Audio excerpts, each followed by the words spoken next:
This episode is dedicated to Addison Wagner. You may write me down in your statements with your bitter, twisted lies. The eye's seat of power may be vacant, but still, like dust and ashes, the archivist shall rise.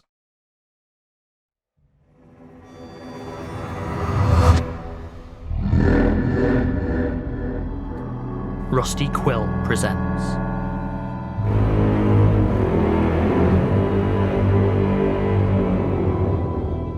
The Magnus Protocol.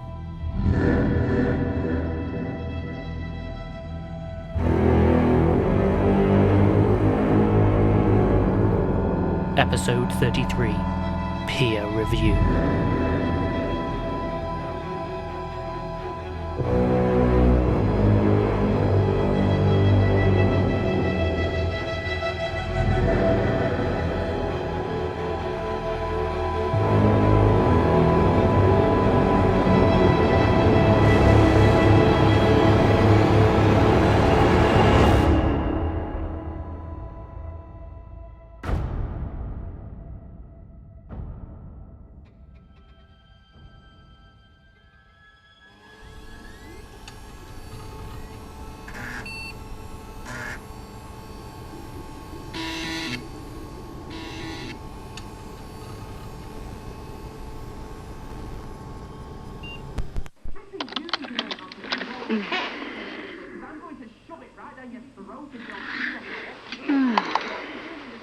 Statement and research lead for location CD771, Magnus Institute, Manchester.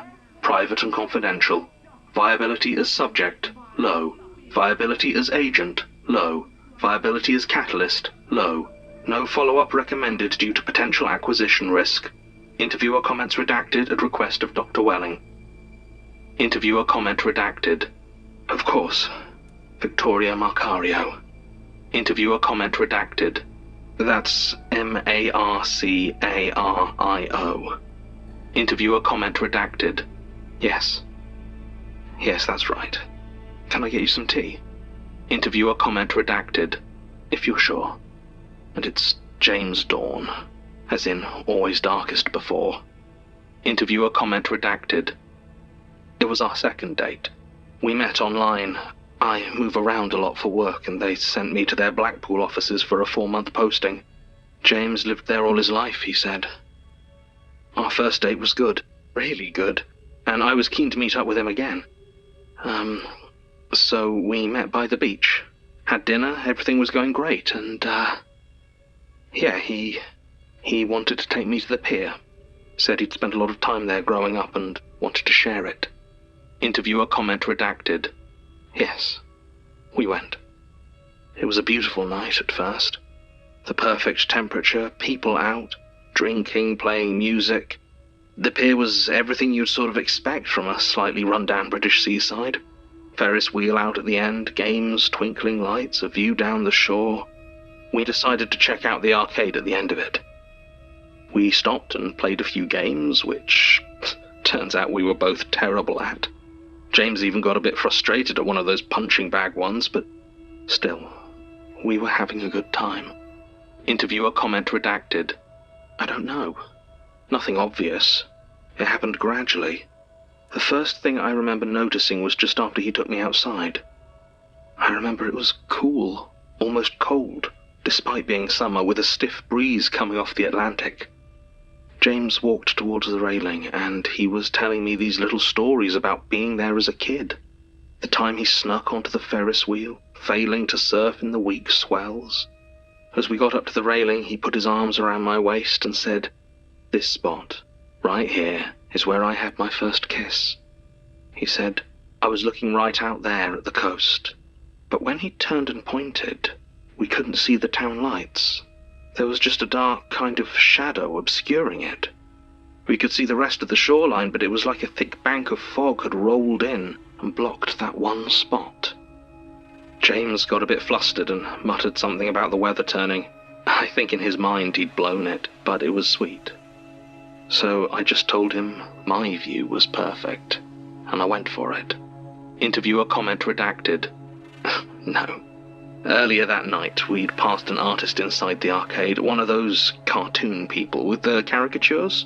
I remember because he'd been giving James a real long look when we first saw him, like he was sizing him up. And after that kiss, I was feeling... So we said, what the hell, it's cheesy, but let's go for it. But as we went back inside to find them, there was a man standing at the door. He turned to us and said, "Well, don't you two make a darling pair?" And I remember that phrasing because he stressed the syllables weirdly, as if he wasn't used to speaking words like that. Interviewer comment redacted. I think so. I mean, I don't know why he'd be standing there if he wasn't. We were making our way through the arcade looking for the cartoonist when James... Well, I was kind of chasing him. We were just being silly, and I was doing this velociraptor impression, but he sort of jumped away from me and crashed into this woman. She had a hot dog and a drink, and it went all over her. And we were saying, "Oh my God, I'm so sorry," and asking her if she was okay, and she just smiled. She smiled and nodded her head, like she didn't understand what we were saying. Interviewer comment redacted. No, it was more like she didn't understand anything that was happening. She just kept looking at us with a big, toothy, friendly smile. She didn't look at her shirt, she didn't look at her food on the ground, she just kept staring. Then she turned and walked away. So then James looked at me, and I looked at him, and I didn't really know what to say. I was freaked out, but I didn't want to bring down the vibe, and I don't think he did either. So he made a joke, and I went along with it. We decided to skip the caricatures, reset the mood a bit on the Ferris wheel, and then hop in a cab back to my place. It was much colder now. It had only been a few minutes, but the wind was really picking up and a mist was rolling in, giving the lights of the arcade this sort of eerie, multicolored glow. We headed towards the Ferris wheel, but as it came into view, it was dark, completely shut off. Lights were off, no one was around, the whole area was roped off. It didn't make any sense. It wasn't that late, and we'd seen it full of people not 5 minutes before. But now there was no one, and the fog was... Interviewer comment redacted. Yeah, it was huge. Interviewer comment redacted. I don't know, I thought I was being paranoid. So we went back towards the arcade. They had a little cafe, and James thought a hot chocolate might chase away whatever we were feeling. When he suggested it, I was so relieved. Relieved to finally be in it together with someone. I hadn't had that in a long time. We started back inside, but as we went in, the same man looked at us as though he'd never seen us and said, "Well, don't you two make a darling pair?" Interviewer comment redacted. No, different door. Same man. Interviewer comment redacted. What? No, why would we? I thought it was just... Besides, I was embarrassed of how scared I was getting. Of course the concession stand was closed. The whole arcade was wrong. Like some of the lights were out, and it made all the posters and games look sharper and meaner somehow. Then we saw the same woman from before, with stains all down her shirt, still grinning away. Interviewer comment redacted. Well, I certainly was. We walked back out onto the pier, and it was even darker than before. At least half the illuminations were out. One was flickering. We were the only ones on the pier. I could hear the waves roaring beneath the pier, shaking it with force, spray floating up through the wooden slats, tasting of salt. I looked out, and I swear to you I couldn't see land at all. The pier just extended out into darkness, and that shadow, the one I thought was fog, it wasn't fog. Interviewer comment redacted. I don't know, but it was huge and it was moving in the darkness. That was when I started to panic. I pointed it out to James, and he saw it. I know he saw it. I saw a brief wash of fear over his face, but then his expression changed, became casual, like he was still trying not to ruin the mood. He made some joke about sea monsters and suggested we have another look for the artist. I couldn't believe it. I just kept telling him that we had to go. We had to go. But instead he started saying we should go and see if the gift shop still had any of those ugly sweatshirts we saw earlier. I looked where he was pointing and the gift shop was dark and empty, chained shut with one of the windows broken. I told him I was leaving. Then I turned towards where the land should be and started to walk, deliberately not looking at the shape looming in the darkness. I'd only gotten a few steps when I felt James grab my arm. "Please don't go," he said. "We're having such a lovely time. There's nothing wrong. There's nothing wrong." He was obviously terrified when he spoke, and I still don't understand what was happening in his mind. Whether it was some sort of denial or... Interviewer comment redacted. I don't know what that means. Maybe? It doesn't matter. The thing was getting closer, towering above us now, so I took his hand and begged him to run with me. But instead he just pulled me in and whispered, "Please say it's okay. Please say it's okay. Tell me it's okay." I tried to pull him, and he tried to hold me. So I broke free, and I ran. It was so dark, impossibly dark. Every light was out and the pier was shaking. I was at a full sprint even though I could hardly see where I was going. I pulled out my phone for the torch, but it was dead. The only way I could make out the edge was by the sound of churning water below. I half expected the boards to finally give way under my feet, and then I'd plunge into the cold water, or... It wasn't long before I heard him screaming behind me. Interviewer comment redacted. If you say so. I don't know how long I'd been running when it hit. I couldn't tell the difference between what I heard and what I felt. It was so loud. It threw me to the ground, and it felt like the whole pier went, but when I looked back, nothing but that paralyzing, impossible darkness. And I was still there. I turned to start running again, and that was when I saw the lights on the shore. Interviewer comment redacted. You tell me. I'm sure you've done your research. Find any news articles about the destruction of Blackpool Pier? Interviewer comment redacted. Yeah, didn't think so. James is gone, though. Filed a missing person report, but no luck so far. I gave the police an edited version of the story. Told them the last place I saw him was on the pier and I'd gotten some weird vibes before leaving. Interviewer comment redacted. I don't know. I guess I just wanted to tell someone the real story. Someone who'd believe me. Interviewer comment redacted. Of course, I. Interviewer comment redacted. Please don't go.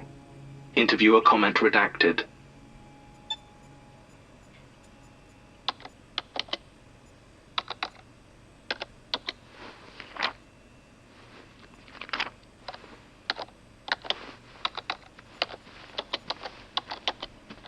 What do you make of that? It's a notebook. Thank you, Chief Inspector. Another case solved. Collins. Only one I could find in that bomb site of an office. The man was, what's a less tactful way to say Omega-level hoarder? Alice. Oh, don't you start. As his only friend and the one who found him, I'll respect his memory however I damn well want, okay? Okay. So, what does it say? I don't know. I was actually hoping you might be able to help with that. Do you know anything about computer codes? No. Do you speak German? I did GCSE French. How about the kind of ciphers a paranoid tech recluse might use to keep his dentist appointments top secret? Not unless it's a crossword. Well, that's a real shame, because this here seems to be written in a combination of all three. Ah. Well, you tried. Oh, well, figure this out. One way or another. You're starting to sound like him. Good. Maybe it'll help.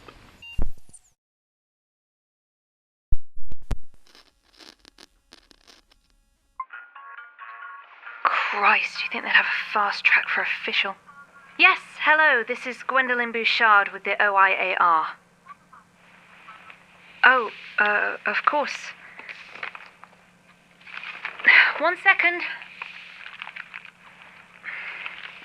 Sorry about that. Still there? Yes, it's 5399752. Thank you. I'm checking on a recently dismissed employee by the name of Alina Kelly. I've taken over her role and I have a bit of mail that needs forwarded to her. I'm hoping you can give me a forwarding address or... Right, yes, I understand. I'm not asking you to break GDPR, I just... No, I'm her... She used to be my manager, and I've been promoted into her role, and I need to... She did, but she must have changed phones. And the only email I have is her old civil service one, so...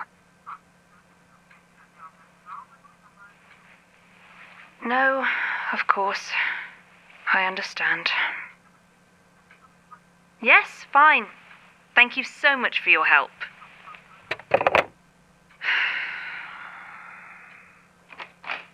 Alice, I told you I'm not... Oh. Sorry, don't mean to interrupt. The young lady at the desk said you were in charge. Did she? I mean, yes, I am. I don't believe we've met, Mr... Larz, call me Brett. And I'm guessing you're Miss Bouchard? I believe we have an appointment. We do?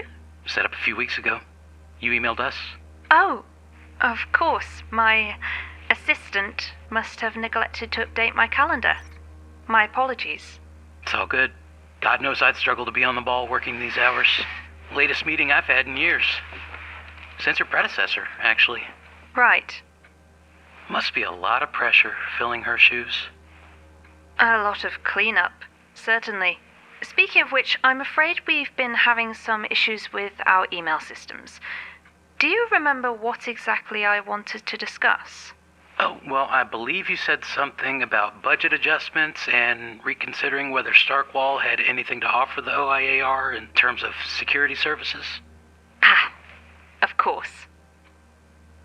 Well, firstly, I'm so glad you could make it. Pleasure's all mine, Miss Bouchard. You're a breath of fresh air compared to my other clients. Yes, well, I'm afraid this meeting is purely exploratory, you understand. Explore away.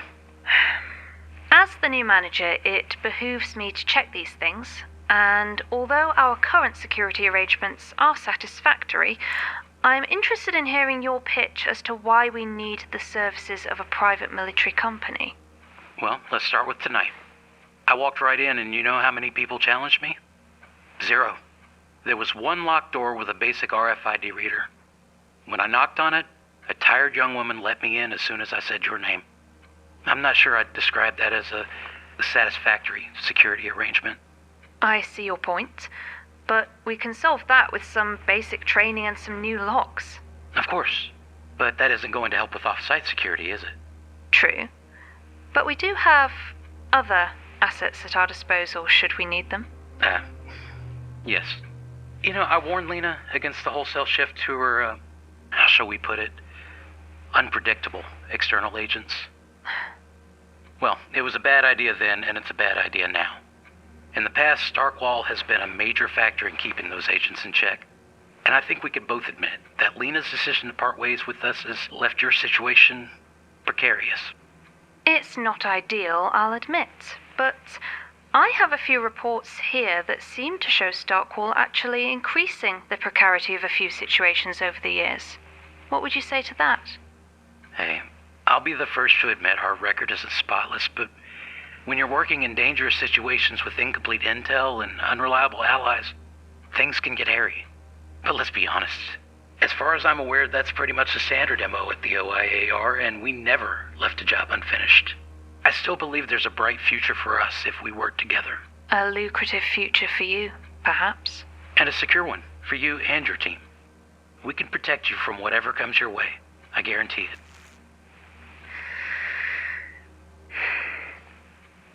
Thank you for your time, Mr. Larz. But I think we'll have to decline your offer for now. I understand. How about we leave you to think it over, and if the situation changes, we'll be ready to help. Here's my card. Drop me a line when you reconsider, and we can set up some sort of trial or demonstration, maybe. We'll see. Sounds good. Well, take care of yourself, Miss Bouchard. I can't deny I'm a little disappointed, but it's still nice to be invited back. Speaking of, You know, I never realized how big this office is when I was talking to Lena. Good night, Mr. Larz. I'm sure you can find your own way out.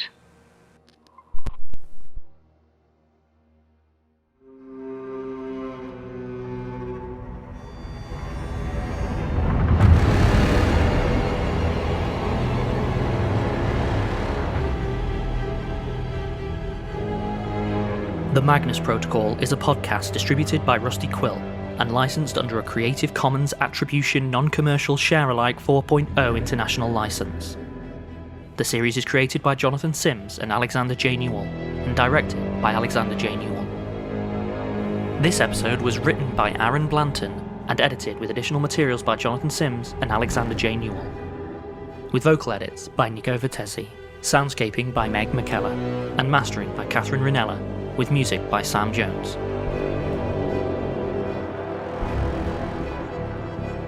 It featured Billie Hindle as Alice Dyer, Anusia Battersby as Gwen Bouchard, Lowri and Davies as Celia Ripley, with additional voices from Jonathan Sims.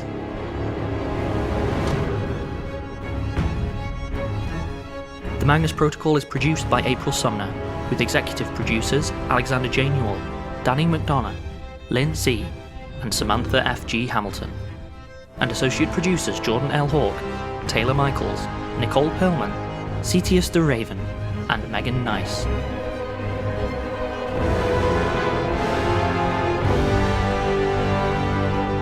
To subscribe, view associated materials, or join our Patreon, visit rustyquill.com.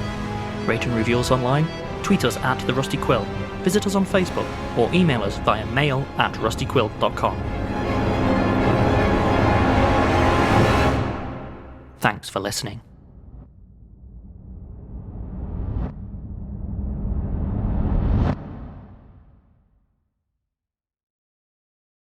Hey, this is Aaron, the writer of the episode you just listened to.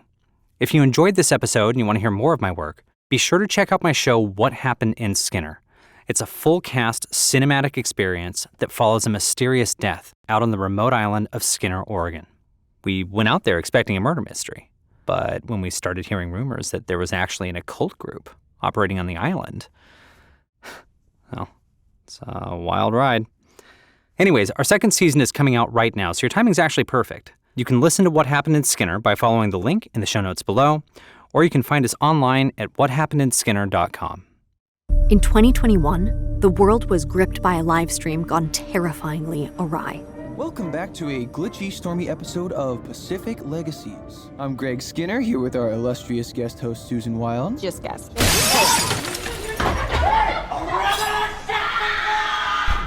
We thought it was just a murder mystery, but when we ventured to the remote island of Skinner, Oregon, we found something far more sinister. A powerful occult group with abilities they shouldn't possess.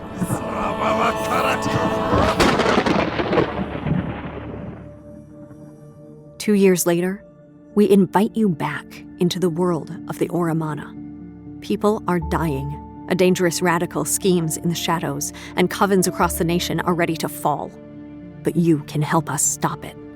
Listen to the groundbreaking interactive thriller, What Happened in Skinner. New episodes streaming now wherever you get your podcasts.